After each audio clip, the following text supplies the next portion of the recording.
Hi, everyone. This is Brandy speaking, and thank you, Amy.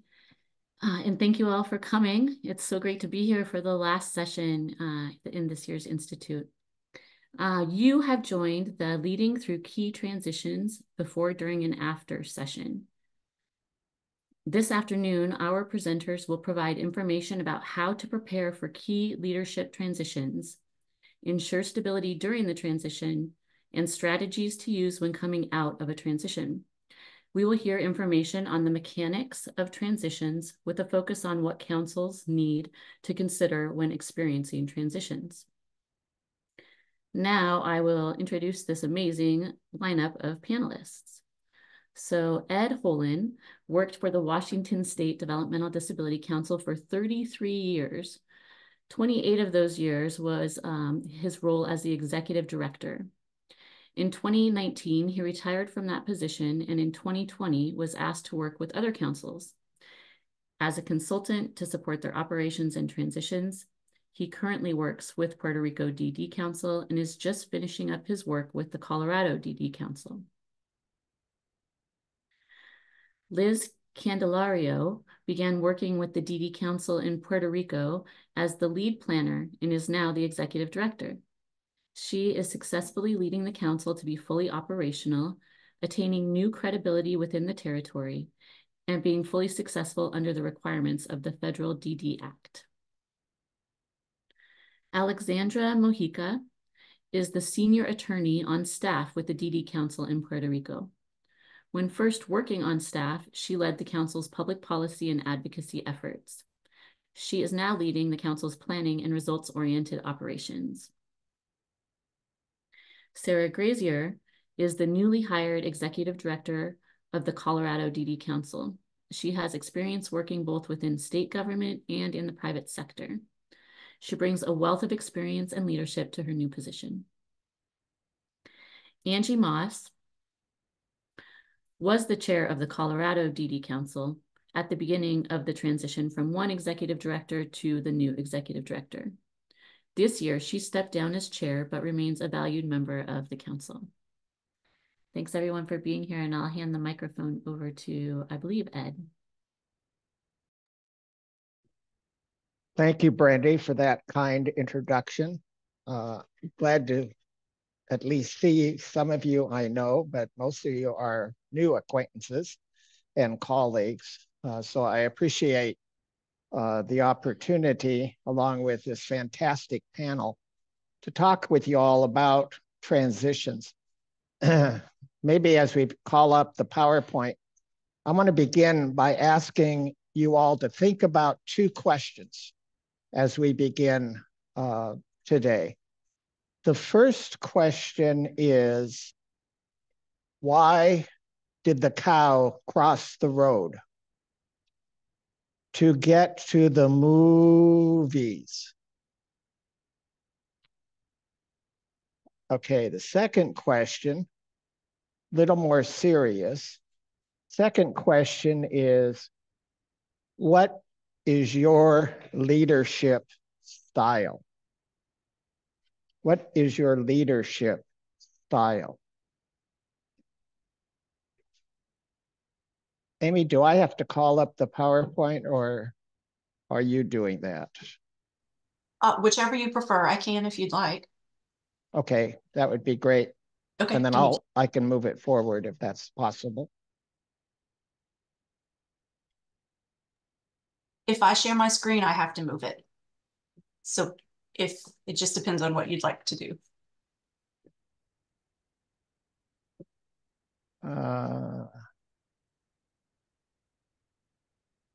Yeah, could you go ahead and share your screen?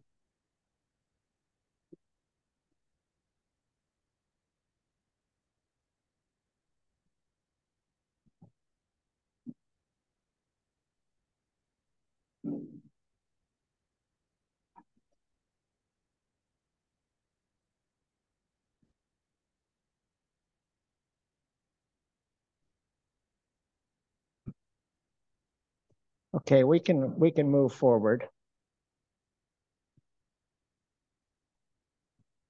What is your leadership? I assume that most of us have been asked that question somewhere along the line. Maybe when you were applying for a position, maybe when you were applying for council membership. And I would guess that most of us came up with some kind of an answer, half for what we really believe and half trying to orient or estimate what the interviewers might want to hear. And I think there's basically only one question or one answer to that question. And I think the answer is, it depends. What's your leadership style? It depends. It depends upon the circumstance that you find yourself in at the moment. So leadership style naturally changes given the circumstance or the situation. Do you need to be more directive? Do you need to be more consultative? Do you need to be more facilitating? Depending upon the situation. Okay, if we can move forward. Change implies transition. Do you like change? Do I like change? No matter what the answer is to that question, if change happens, transition happens, whether or not we pay attention to the transition. Councils are change agents, but I know sometimes we ourselves might be uncomfortable with changing or changes, but if they occur, transition happens. Amy, if you could move forward. Some changes that I've thought about over the last couple of years was change in personnel, especially a change in an executive director. And there's been quite a few changes in executive directors over the last 2-3 years or so. Change in council membership. Council membership rotates. That's a requirement under the Federal Developmental Disabilities Act. What happens when a larger class or size comes onto the council, larger group of members come on the council? How does that change affect the dynamics in council membership? Sometimes there's change in the designated state agency. Hopefully that doesn't happen a lot, but it does happen. And I'm going to later ask Liz and Alexandra, hopefully, to talk about that a little bit. There could be change in a council chair. Maybe a new chair is elected or a new chair is appointed to the council. When all of these changes happen, transitions also happen. Amy, could we do the next slide? Oftentimes, I think, working in or coming from the developmental disabilities world, we think of transition as a program. It begins for a student with a disability, about age 14, 15, lasts until about 21, and is supposed to help a student be prepared to enter into adulthood, to go to work, to live independently. The next slide, Amy. But that's not what I'm talking about here. I'm not talking about a program. I'm talking about transition as an event that happens when there are changes. Transition happens when there are changes. All transitions have a beginning, a middle, and an end.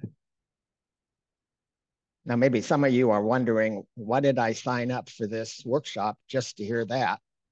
A beginning, a middle, and an end. That makes all kinds of sense. But bear with me for a few minutes and let me explain the different phases that transitions go through. The next slide, please. The other important thing to think about is whether or not we pay attention to it. When a change happens, transitions happen. And the transition process is not necessarily a rational process. There are phases to it, yes, but there's also a lot of emotions that are attached to transitions.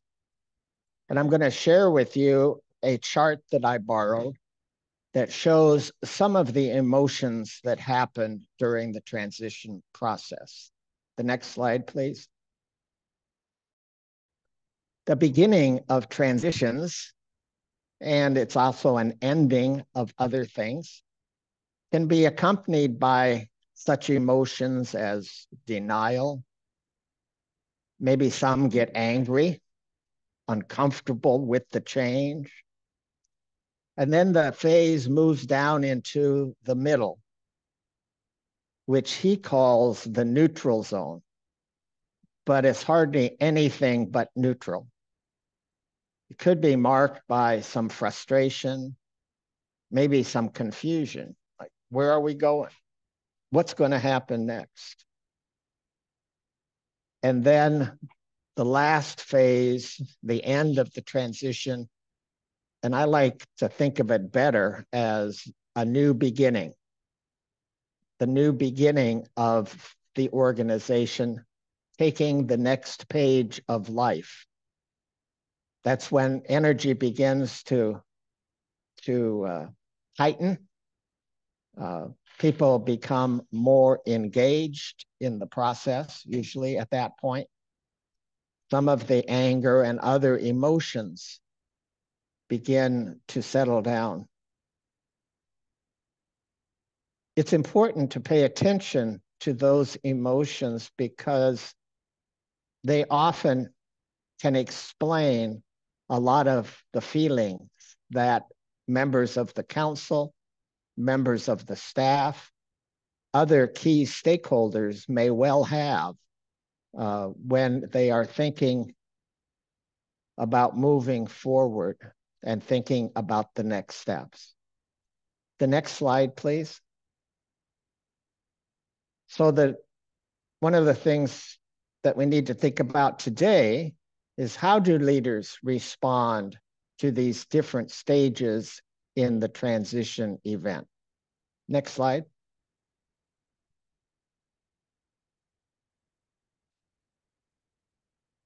The beginning of transition is also the ending of something else.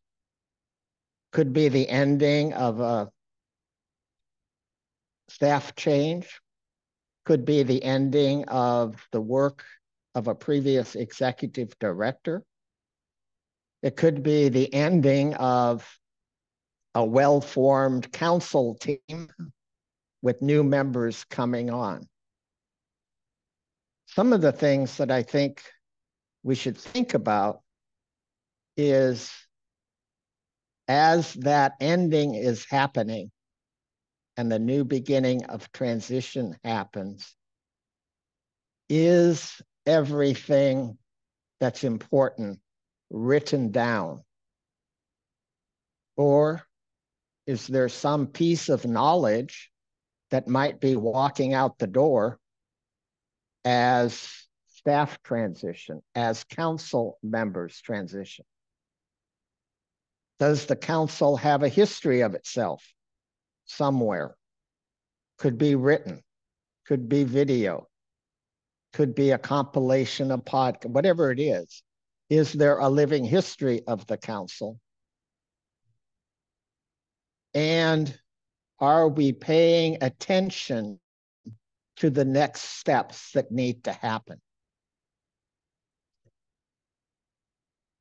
I'm going to call on Angie Moss at this point to share some reflections about about her experience in leading the Colorado Council through the first phases of the transition process.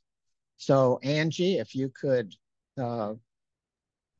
weigh in and share any thoughts or help with us. Sure. Yeah. Thanks, Ed. I appreciate that. The Colorado, we went through a transition where our director resigned, and we began the process of getting ready to apply or getting ready to search for a new director. And there were, of course, many emotions, I would say, in the beginning I think in the beginning, actually, there was probably a bit of a numbness of, oh, what are we going to do now? We don't have a director. But I'll tell you, the Colorado staff just stepped up to the plate. Things ran as is. We were very much open, tried to be as transparent as we could with the process. We got Ed on board, so he kind of took the steering wheel and helped drive us there for a while as well, which was super, super helpful. I think probably one of the reasons we had, an easier time of transition is because we had someone there at the head saying, this is what we do. If any of you know Ed, though, he's not he tends to come in and have this silent wisdom that just kind of surrounds him. And I think our council recognized that. Our council asked questions. We tried to be, as I said, transparent and answer them. We certainly worked about updating them as much as we could. As soon as we knew something, we would try to update them. And we asked how they were feeling. That was also really, really important, is just, where's everyone at in this process? Any questions, any thoughts? There's no right or wrong here. Just let us know what you're thinking.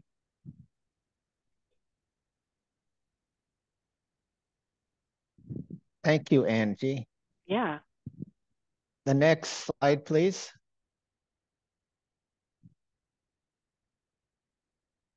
I would remind people at this point, and it's really kind of a footnote to the presentation, but just to remind people that governance are the tasks of the council and management are the tasks of the executive director or staff. If the executive director is changing, leaving that position, who makes sure that the management of the council has oversight, is moving along? Next slide, please. Sometimes during the first phases of transition, council members may need to step in and help out with some management tasks. For example, they may have to work with human resources. They may have to learn how to navigate through the human resource process in your state or territory. If that happens, and it could, I would just remind council members to get back into their governance lane as soon as they possibly can, and don't try to continue assuming management tasks. Let that become the responsibility of the staff, of the new executive director, and have council itself and its members stay in the governance lane. Okay, next slide, please. As we move from the first phase, the beginning of transition, into the middle, I think it's important that the council, the staff listen to each other, listen to people's thoughts and feelings, as Angie just mentioned. What's going on? How are people feeling? What are they saying about the transition? In the middle phase, I do think it's important to create stability. There's a lot of unknowns, certainly, that are out there. what's the new group of council members going to look like? What's a new executive director going to be like? But create stability and make sure that deadlines are met. I know when I was working with Colorado, in the middle of the transition period, the work plans for year 3 and 4 were due. So we set the work on the work plans, and then all of a sudden we discovered that nobody knew how to use the Verity system. The previous executive director was the one that operated the Verity system for the staff and council, and the former executive director was now gone. So we didn't even know how to operate the Verity system. Luckily, got some technical assistance, got some help from Cheryl, Amy, and others, and got the task done, and were able to meet the deadline. So if there's something that comes due, it's important to pay attention to those things that are due, because oftentimes those dates don't change. Those dates don't change. So if there's a fiscal report that's due, or work plan that's due, or an adjustment or an amendment to the state plan that's due, pay attention to those deadlines. And then to follow up on tasks. Follow up on tasks with the DSA. Follow up on tasks that the council needs to become aware of. If you're in the middle of a recruitment process, who follows up and makes sure that the candidates and recommendations get over to the governor's office? Whatever you need to do to follow up, pay attention. I'm going to ask Liz and Alexandra from Puerto Rico to talk about their experience in the middle of a transition that's been a rather long transition. It's been a couple of years, actually, and it's still going on a little bit. But what happened during that transition? What is happening?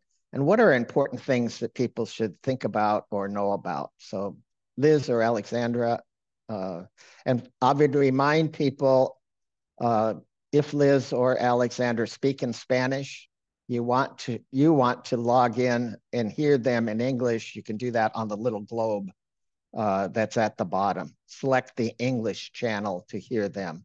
So Liz or Ali, I don't know who's going to lead, but. Yes, me.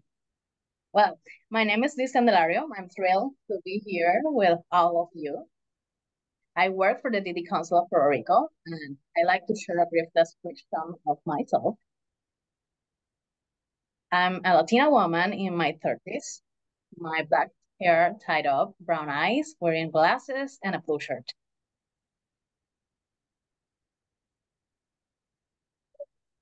Oh, okay. Well, what are we learning was, I'm not sure if you are familiar with the movie or series, a series on unfortunate events. That's how I will jokingly describe the streak of our transition as council. In our case, we went through all the transitions described in first slide. One of the first changes we had was the change of designated state agency. This change occurred through an executive order signed by the governor in February 2022. However, there were many conflicts because the former designated state agency opposed the council leaving the agency, but also refused to continue to provide services, even though the executive order stipulated that for a period of 5 or 6 months, they will continue to provide services to the council while an organized transition was being arranged. That sadly didn't happen. As soon as the executive order was signed, the former designated state agency walked out, and we were left without service from both the former and the new designated state agency. Basically, we were left in limbo. When the executive order was signed in February, We transitioned personnel to the new designated state agency in June. However, our accounting bugs did not move until October 2022. This resulted in a total delay in our state plan implementation timeline, and during this time, a series of changes occurred that added significant challenge to our council's responsibilities. It is worth noting that our council had already faced a particular challenge, and we have just resolved a cease and desist order. To this abrupt change, there was a substantial delay in our work, and this process fell beyond our control, which was difficult. I taught us the importance of adapting and being flexible. We were resilient and found opportunities for growth, inquired even deeper in the core process of councils, and became a facilitating entity to demonstrate to the new DSA that we had the tools, commitment, and knowledge to move the work forward. We say over and over that the DSA was a key piece in achieving success, and gradually we gained the trust and cooperation of the new agency. It wasn't easy. Concurrently, we had a change in executive director amid the transition between agencies and a lot of staff turnover, putting us back at square one. Thus, during this process, we learned that we must have a clear internal processes. The more detail and information we could have there, the simpler transition and training process for incoming staff will be. I'm not just referring to policies, but unique procedures that each council must follow according to state provisions, internal processes, among others. Something I would like to highlight is that human capital is the most valuable resource. In the process, the council, in compliance with the DSA, undertook the task of creating safe space with attractive job offerings to minimize the gap in obtaining qualified employees who felt this was a conducting environment for their growth. But since we couldn't have any transition left uncovered, something good happened, but it also posed a challenge. At the same time that the DSA changed, the executive director changed, and the 60% of the staff left. The governor appointed a large number of council members, 15 to be precise. Our council shall be composed of 30 members, but at that time, only 12 council members remained, of which 8 were agency representatives. This last change meant a new beginning, where it was important to provide training on core issues to new members, but also on the current state of affairs. We had to ensure they understood it. Our consultant, Edward Holland, was a key figure in that process, where we learned the importance of fostering culture and of learning, strengthening the necessary skills for effective roles within the council, and promoting a collaborative and trusting environment where all members could work together effectively. We also learned how the practice of remote or hybrid meetings, which were adopted to the pandemic, became preferred, facilitating effective participation for residents of distant areas of the island. With a council already composed of 27 members out of the 30 appointed, a directive was established since there was not an elected president within the council. In summary, we have to say that this series of events has helped us to have a highly documented and clear policies and processes, providing the council with a solid foundation to carry out all the necessary activities, which translate into continuous and solid benefits for people with intellectual and developmental disabilities and their families in the island. And this help us to establish the groundwork for changes to generate less uncertainty during transition periods. Now, Attorney Alexandra Mojica, who is part of our staff, will speak about the necessary skill for a successful transition. Thank you, Liz. To provide a visual description of myself, I am a woman that's 35 years old, has long brunette hair tied in a ponytail, and I'm wearing gold and yellow glasses. So some of the skills that helped us undertake this transition successfully were, first of all, effective communication skills. You are going to run into roadblocks on the way to a successful transition, and helpful follow-ups can help provide others with key information and the necessary technical assistance that can ensure the fastest solutions possible. If there is a stream of communication, the work will keep flowing. If there's no communication, the work will stop. In order to be effective in our communications, we would occasionally ask ourselves two questions. First, who should receive this message? Is it the fiscal DSA staff? Is it the legal team? Or is it a combination of recipients that should have this information? The second thing we would ask ourselves would be, what would the easiest method to convey this information to the receiving party be? In the beginning, since we use a lot of technical terms, it was very hard for us to convey the communication through email. So we would have to coordinate a lot of meetings with DSA staff to explain our requirements and needs in details, so we would be able to brainstorm solutions and keep the work moving. Also, to communicate effectively, we used another skill which DD councils use a lot, especially in this time of the year, and it's our planning skills.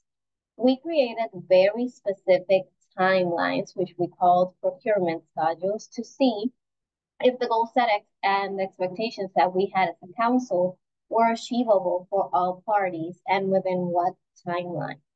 Since all of the implementation of our projects got delayed, we made that extended and amplified timeline that explained the important dates for the council in the request for proposal process that we had already begun with our old DSA, and the dates that we expected to be ready for contracting. And we started speaking with DSA representatives about how long it would take us to get all of the documents ready to obligate the funds. This timeline helped us to establish achievable goals, and it helped the DSA prepare for the coming workload that a new DSA brings upon a government agency. The last skill I would like to mention is positive attitude or charm. As Liz mentioned, we changed DSAs through an executive order in February 2022, and then we had an executive director change at the end of the summer of that year. There were a lot of tumultuous changes, and it did not make us look like the diamond of the season, to put it in the words of Christian. We knew that we could not change that perspective from a place of fear and defensiveness.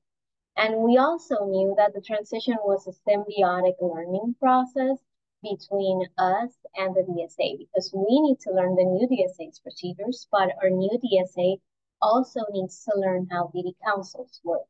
So presenting ourselves with a welcoming attitude with all of the DSA personnel that was providing the services helped us learn the ropes of what they did, and it helped us gain their trust. We had an attitude of, how can we facilitate the work that the council does and the work that you do by helping them learn the federal requirements that apply to our council, and not necessarily an attitude of, we are going to delegate these responsibilities to you that you don't necessarily understand yet. So showing that sympathy really earned us respect and a reciprocal attitude from the DSA staff. So having discussed these skills, I'm going to throw it back to Liz, who's going to speak a little on what to do if the transition takes longer than expected. Thanks, Alexandra. Well, when the transition is taking longer than expected, the first things to do is to analyze the situation. We need to assess what is taking longer and identify possible obstacles or issues. It's crucial to maintain effective and transparent communication, keeping all involved parties informed about the progress and the barriers or reasons for delay. Focus on critical or important activities while keeping an eye on the other tasks that need to be done but are not urgent, to dedicate more time to urgent matters. Consider relocating resources effectively, since we couldn't implement all activities of the state plan. The available resources could be used to support DSA in understanding our work and needs to complete the transition and start receiving necessary service for our implementation. Just like setting metrics for goals and objectives in the state plan, we need to do the same during the transition, adjust expectation and establish clear deadlines for when certain processes should occur. If they are not happening, adjust and reevaluate strategies and consider seeking different alternatives. It's important to understand that this is a continuing learning process.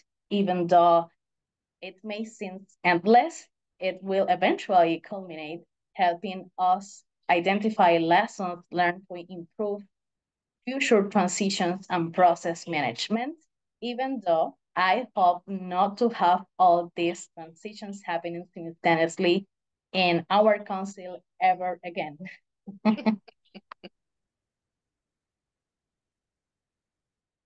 Gracias, Liz and Alexandra. We appreciate your insights. Can we go back to the slide? Oh, I also have to mention that one of the transition tasks that Liz and Alexandra implemented during actually one of my last visits down there was to teach me how to enjoy mofongo, which is a traditional dish in Puerto Rico. It took a little doing, but they were very successful, not only at that, but at managing a rather long transition that's in some senses is still going on. Amy, could we have the next slide, please?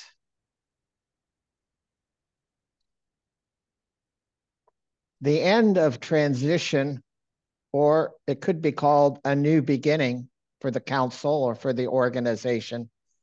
The new executive director is hired, maybe new members are appointed to the council, and then sometimes a feeling of relief, but a feeling of new energy is important. How do we help people that are new to the council or new to the staff, new executive director, begin this phase of the transition? Sometimes it's referred to as onboarding. And I really don't like the word onboarding in the sense that I think people just think that, oh, that's a 2-hour meeting that I have. Get me all signed up, get all my paperwork done, and I'm good to go. Well, there's more to it than that for making a transition.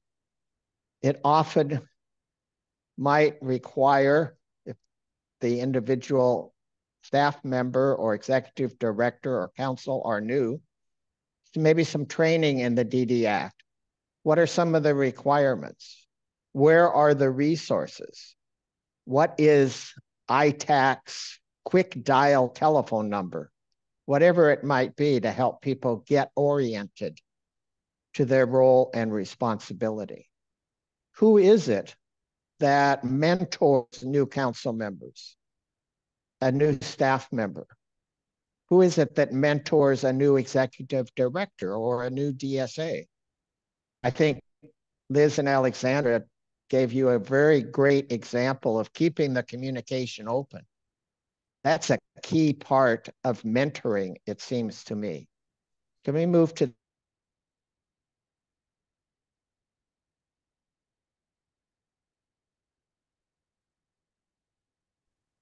I'm going to ask Sarah to talk about the new beginning that she is experiencing.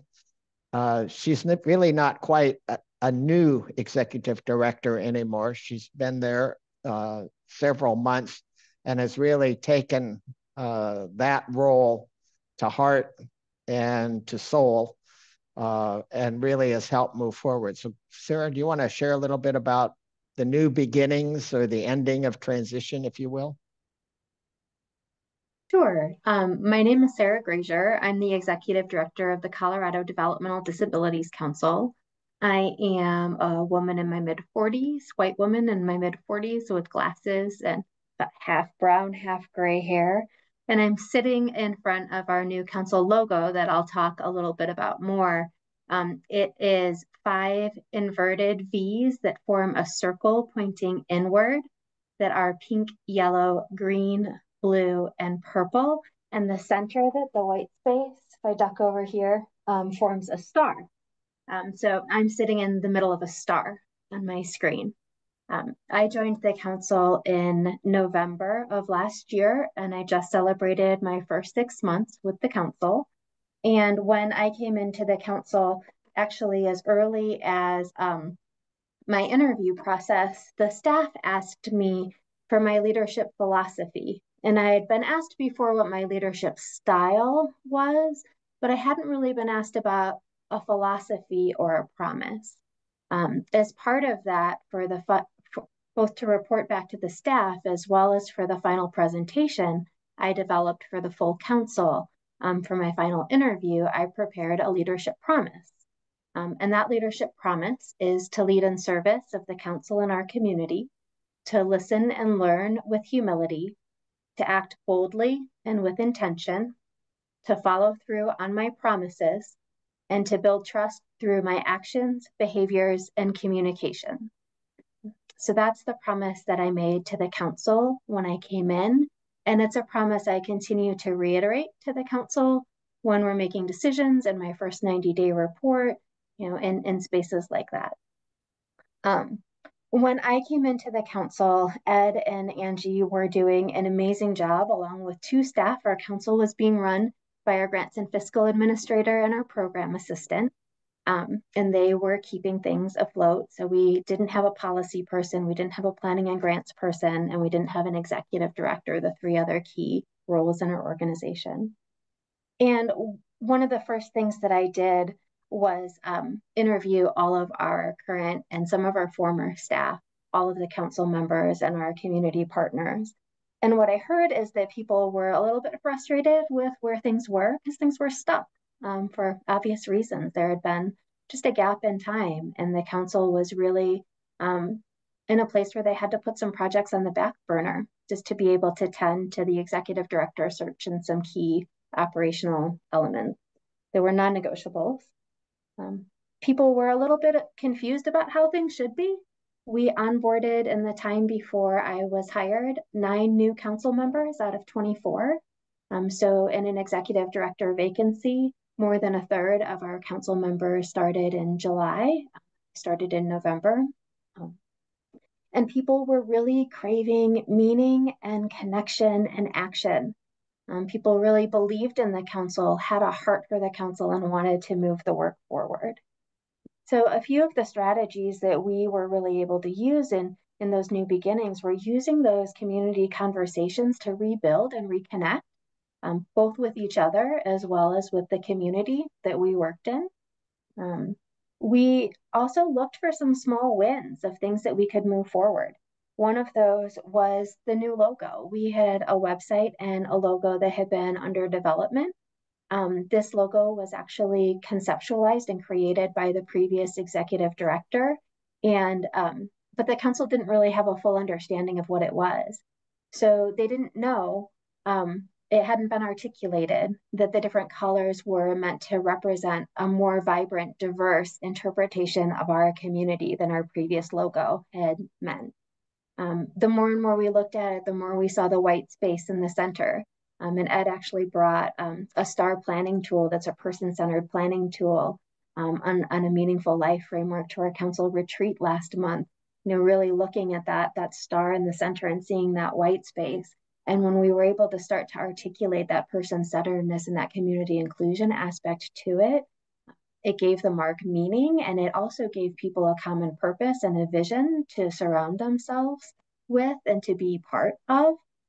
And it really felt like almost this reintroduction to our community, where our doors had previously been maybe more closed and more tight, and we'd worked more individually.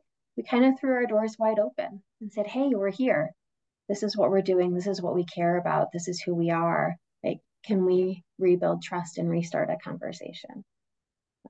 As part of that, at the end of that process, I went through some reflection, and I went through what I received from community members, council members, and staff, and I put together a 90-day report that really focused on our key strategies moving forward, the things I heard, the themes I heard, the opportunities I heard, what people articulated that was in common with one another, which was really, there was a lot of synergy there, but there hadn't been enough conversation for people to identify how in alignment they actually were.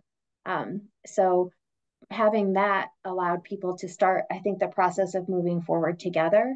And what's really exciting now that we're about 6 months in is council members are starting to come forward with ideas that showed up in those conversations, that showed up in the 90-day report, that I think we should do this. I'm like, well, that's great, because that's part of our goals. And I don't think that that's by accident. And that's not because I wrote a brilliant plan and like secretly convinced everybody to follow it. That's because they wrote a brilliant plan and I put it together and gave it to them in a format that they could see, understand, and act on in unity.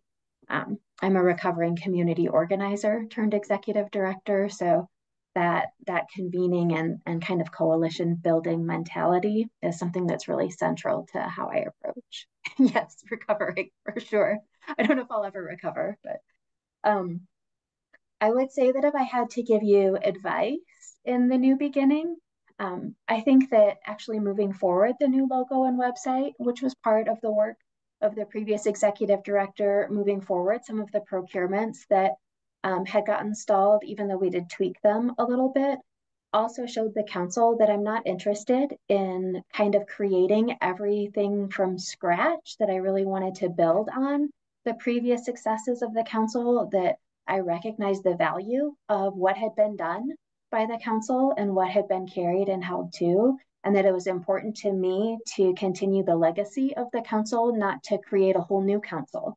Right. So I wanted to take the history of the council, the decisions that had been made, and bring that forward, while also bringing in, sort of that new energy and those new ideas that people were seeking.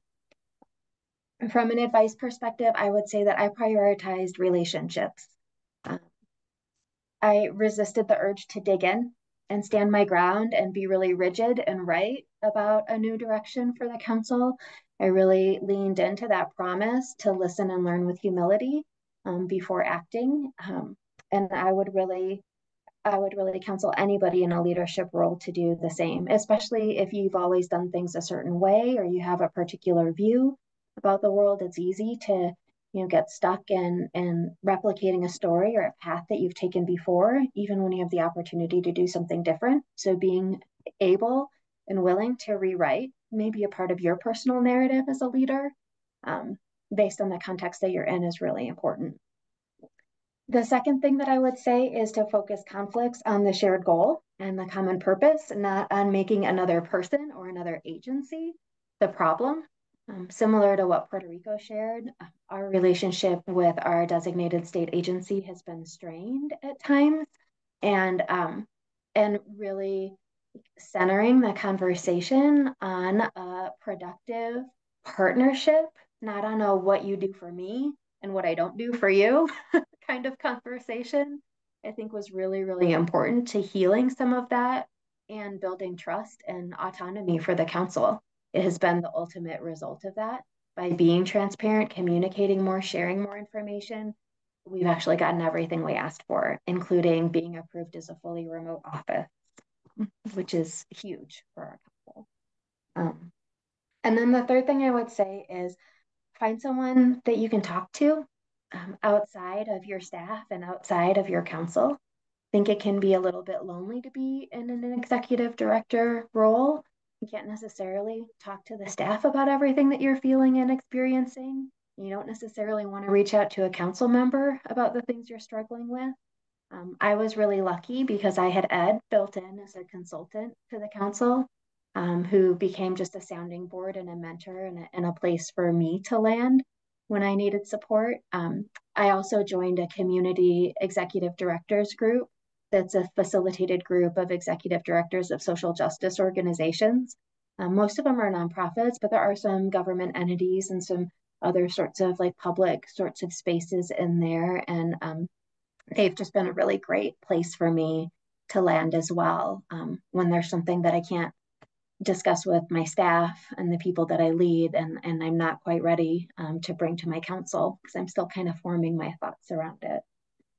So those would be the three pieces of advice that I would lean into, and I would just and also stay true to your values. Like the cool thing for me is when I go back to my leadership promise, when I go back to the presentation that I gave the council to ask them to choose me for this role, I'm doing the things that I said that I was going to do from the moment, from that last moment when I was still making the choice and they were still making the choice about whether we were right for each other. And being able to see that and reflect on that and be so like mission centered and aligned in that, and continuing to come back to that and ask for feedback about like what that needs to look like the more that I learn, has just really helped lean into the relationship. And as a result, like we're fully obligated for the first time ever. We have a budget. Our planning and grants committee set 3 top priorities for next year. Our public policy committee is working on a policy plan for next year to get in front of what we want the priorities to be. Like people are truly coalescing around their vision for the council, and hopefully able to lean more into that governance space and out of those management tasks. And if you can have an ed, I would highly recommend getting an ed.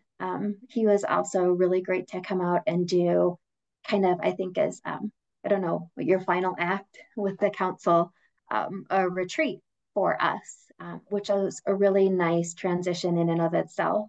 And it was almost ed saying to the council, like, hey, you've graduated.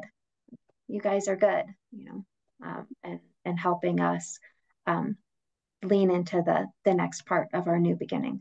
So that's what I would share today. Thanks. Great, Sarah, thank you. I hope you all can pick up on the energy from Sarah's observation, which comes along with entering that last phase of transition. So a couple of slides just to wrap up. If we can go back to the PowerPoint. Thank you, Amy. So new beginnings requires some space and time. Talking about adjusting your expectations. Sometimes I've heard it said that, for example, that a new council member comes onto the council and it really takes them a couple of years to really feel that they're assuming the role of a council member. So how do we support them in making that part of their transition? The next slide, please. I'd also have you think about what I call a power dynamic. And that is when a new leader comes into a group, the power is in the hands of the group, not in the hand of the leader. What the leader needs to do is to get the group to toss, if you will, the power to the leader. Think of a game of catch, back and forth and back and forth. Well, the first toss, you have to build the trust. It may be trust in small things that can grow into larger things as time goes along. But when a new leader comes into a group, a new chair of the council, a new executive director, the power is in the hand of the group. And again, the leader needs to have those conversations to get the group to pass or toss the power to the leader. Next slide, please.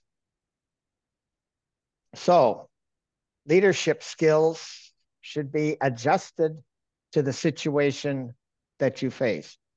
Use the tool that's appropriate for the time, space, and situation. Listening cannot be underestimated. listening to staff members as they face the transition, listening to council members as they face transition, listening to your community partners. If you need to be more directive, do so, but then know when to back off, to be more consultative. Decision-making styles can change. We usually think of making a decision by voting yes or no, but consensus is often a better way to build trust within an organization. Consensus building implies the fact that everybody is going to have a say in the decision. The next slide, Amy. So I would conclude by reminding everybody that change implies transition. Whether we pay attention to the transition part or not, transition happens. Ask yourself over and over again, what skill do I need given where we are in the transition event? Are we at the beginning? Are we closer to the end? What are the skills that we need to bring to the different circumstances that we find ourselves in? Leadership changes with the situation. Leadership style, it depends on what you happen to be facing at the given moment. I think that's the last slide, but there is, I think, some time for questions. Right, Amy? Yes, there's time. If you have questions, feel free to raise your hand to ask or put it in the chat or the Q&A box.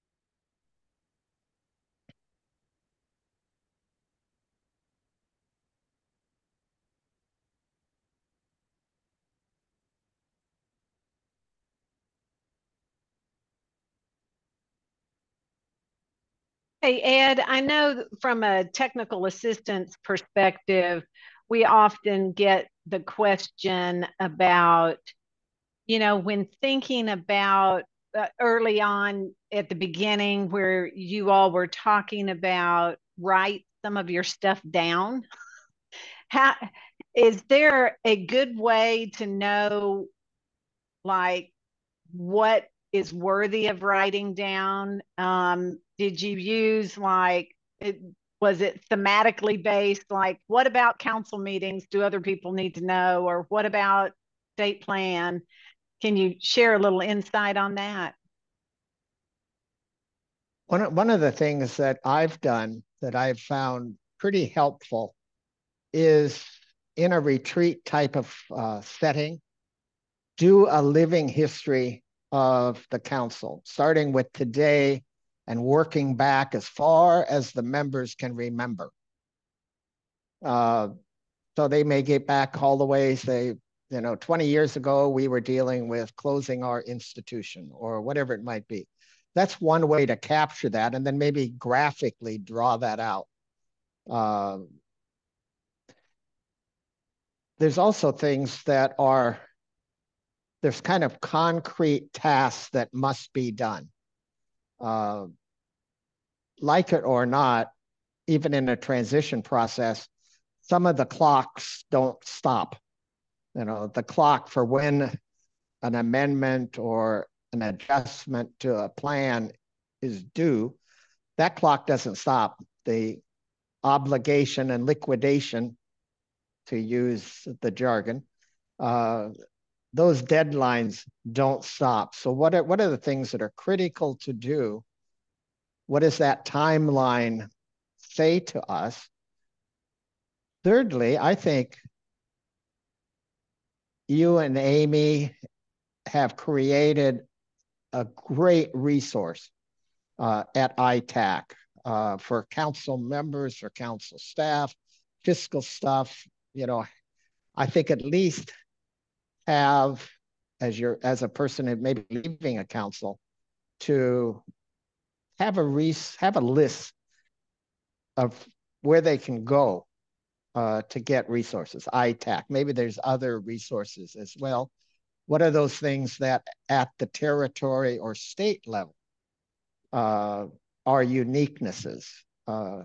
I've found so far that every state has unique requirements at the state level. Well, where does somebody new go to find that out? Who did they need to talk with? So those are a couple of ideas that I would bring to the table.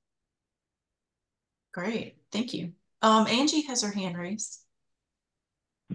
Yeah, thanks. And this probably isn't fair, but I know Sarah and I know where we've been and where we've come. So I wanted to just ask Sarah about, when you said you focused conflict, because there was definitely conflict for various reasons when you came on, that you focused those discussions on the goals of the council. And I just wanted to see if you could give us an example of that, because I would love to learn from you how you turn that conversation around, because I know sometimes that can be really challenging. Yeah, I think that the biggest thing for me is that I learned that in maintaining the council's autonomy, the previous director's approach had been to not engage, because then there wasn't any conflict, because there wasn't a lot of engagement. And so it's easy not to have, there is still conflict, but you're not engaging in it, so it can just be over there, right? And so I think a lot of what was there was just sort of stuff that had been festering, and a lot of stories that had been created over time, and a lot of different stories with different people. So when I asked different people about their take on it, people had really different ideas about like what the relationship was. And so even starting with our DSA and the main person there, Yolanda, to say, hey, what do you think is the status of the DSA's relationship with the council right now? Like, if you had to describe it, tell me how you would describe it. And I heard words like, like tense. I heard words like, that there had kind of been some attempts made to build bridges, but it hadn't gone very well. I heard different things like that. And so really centering that on, so there's information that the council needs to be getting from our DSA. And so what does that look like? And there's information that our DSA needs to get from us, and what does that look like? Started just a dialogue back and forth that was really helpful. So like council members probably don't know this, but we do a monthly report to the council that is a combination of staff and committee activities. And I send a version of that to our DSA, so they know what the council is up to on a monthly basis. And just having that little kind of communication about, hey, here's what we're doing over here is really nice. They invite us to the conversation when there are things where it might be helpful to have our perspective. So they did like a CORA request, Colorado Open Records Act request, piece for the leadership team, and dropped a note and said, hey, it probably would be advantageous for you all to be here. Like, this isn't in our MOU, but if you ever got a CORA request, we would have to figure out how that happens. And I think really just opening the conversation was great. We invited Yolanda over to our office so that she could see it and be there. She had been there once, I think, when Cheryl was out, when ITAC was helping us sort of pre like 2019-ish. She was like, why do you have all this space? We're like, I know. And we got to have the conversation of, we're spending more than $4,000 a month to fly under the radar, and nobody's been here for 4 years. Could we spend this money better? And just have those honest conversations. So it might just be that I was really honest and I shared information. And I didn't apologize for it. I just said, this is kind of our experience, you know, and allowed for them to share what their experience is. It's been really good. That's partly me too. I'm not very sneaky. I'm a super bad liar. I don't really read subtext. I don't like things to be unsaid, you know. So that's part of my leadership style too, is like, if I don't get the answer that I want, at least I know where you're at. And that's important to me too. Thank you, Sarah. Ed, Beth put in the chat, do you have any group activities you've used when new members join the council?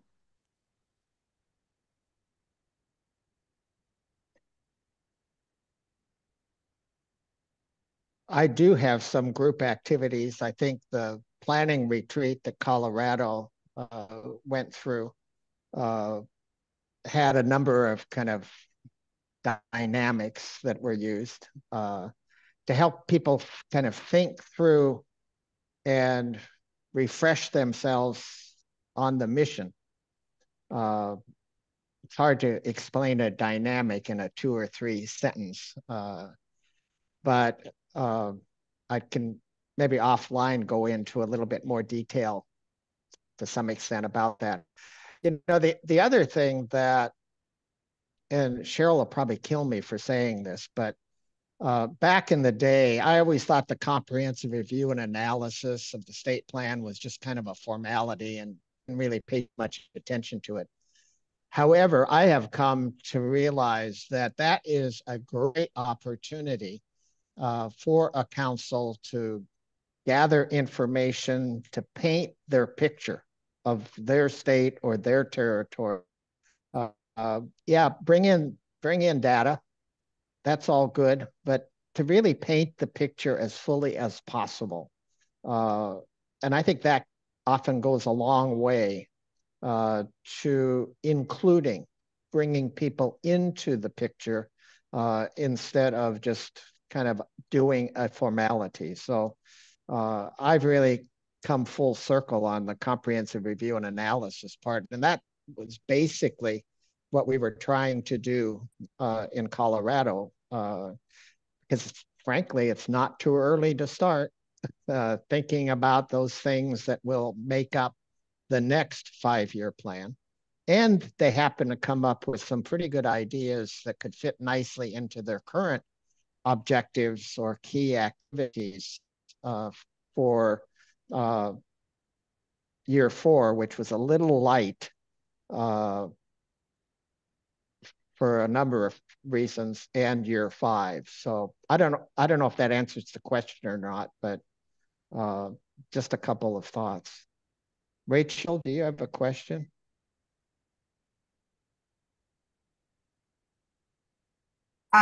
I do, thank you. Sorry, my computer's a little slow in this afternoon. I was just wondering, well, first of all, thank you. I appreciate a lot of this was validating for me as we went through a big transition 5 years ago.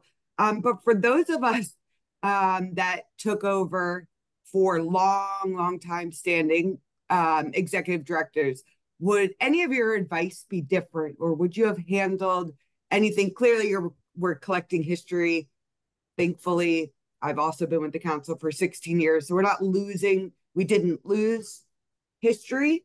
But I'm just curious if any of the other processes you would have focused on something different had there been an executive director that just retired after 20 or 30 years like yourself. I don't think I would think of anything totally different. There may be some tweaks that I would think about in terms of understanding the process. But if you go back to that graphic, that wave, I find that to be pretty consistent. I've worked in transitions for other organizations other than councils, some church type organizations and just some regular old nonprofit organizations. And I feel the process has been, in my experience, pretty consistent. so the council is not something that's unique in that process, because others go through that as well. And I don't think I would approach anything all that different. However, saying that, I would hope that the current council doesn't lose track of its own history, the achievements that they've made, the advances in policy that they've accomplished, the projects that they've implemented that might engender systems change. Don't lose track of those. You know, an important, this is just a little example, but in Washington State, our whole special education system was designed by 4 moms who got together because they thought their sons and daughters should be in the classroom along with everybody else. And one of the moms, her cousin happened to be the governor at the time. They literally drafted 2 law students from the University of Washington to help them write legislation, and got what was then called House Bill 90 passed long before IDEA came into existence. So, you know, and that's a great accomplishment. And I think, you know, as time goes by, current council members may lose touch with some of those basic things that happened, you know, 20 years ago or whenever it was. So yeah, we do a little bit of reminder every year as we switch to the next year in our state plan, sort of like the back, just very brief back history, and then what we've done this year. I agree that it's not that much different. I would just add that for many of us, I'll speak for myself, you don't realize, if you've worked with if you're on staff and you move up, you don't sometimes always realize how different you will lead. And that is always worth noting. I'm sorry, I have a cat who's going to apparently turn off my computer. And so I think it adds, right? It adds another step. And there are some uniquenesses about the executive director role that maybe other staff don't appreciate at the given moment. One of them that I found particularly challenging was the expectation that you're going to end up doing many different things at the same time.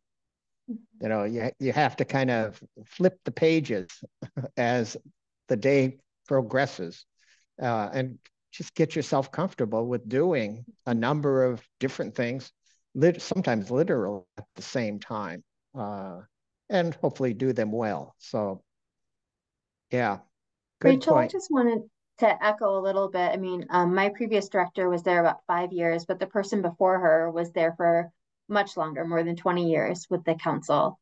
And what I would say, and actually our Planning and Grants Committee just approved kind of a legacy series for the council that's more of a community outreach and education, because in Colorado, we have a generation of parents who are in their 70s or 80s who were really instrumental in like the core policy efforts that resulted in the ADA and Olmstead and like all of this different work that's been done.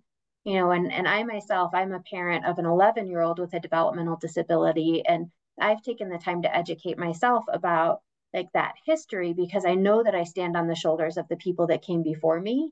And there are a lot of folks, and because community organizing, and that's what you do. But there are a lot of folks that don't have that same rootedness in kind of the legacy of disability advocacy history and how transformational the DD Act was for its time. You know, and they don't know how recent a lot of this work is and has been. Like, it's less than a generation old. My policy advisor is you know, younger than the ADA, for example. You know, and so I think just acknowledging that part of it too, the legacy series for us is a way to kind of stitch together some of that narrative and some of like the great contributions that people have made along the way as well too, because I think that sometimes that's the fear, is that the history will get lost, the context will get lost, the value. you know, of people who really, really put their lives on the line for people with disabilities over time.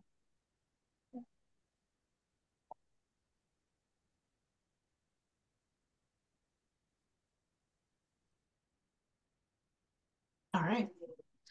Thank you all very much for sharing. This was a wonderful session that I think people got a lot out of. The comments in the chat are all really great. So thank you all for participating. Thank you, Ed, Angie, Sarah, Liz, Alexandra, for helping to present all of this information. That is so great. This wraps up the 2024 OIDD Training and Technical Assistance Institute. Thank you all so much for joining. And as always, if you need anything, reach out to Cheryl and I. Have a great day. Thank you all for joining.